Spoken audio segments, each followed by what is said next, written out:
In this video, we'll demonstrate how to make text bold in WhatsApp messages. But before we dive into the main content, I'd like to invite you to hit that like button if you're excited to learn how to add emphasis to your WhatsApp messages. Please feel free to share your thoughts in the comments below, as your feedback helps us create better content for you. Now let's get started. Making text bold in WhatsApp is a simple process. Here's how you can do it. Open the WhatsApp app. Select a conversation or start a new one where you want to send a bold message.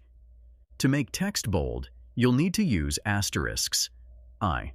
Type an asterisk, followed by the text you want to make bold, and then another asterisk. For example, this is bold text.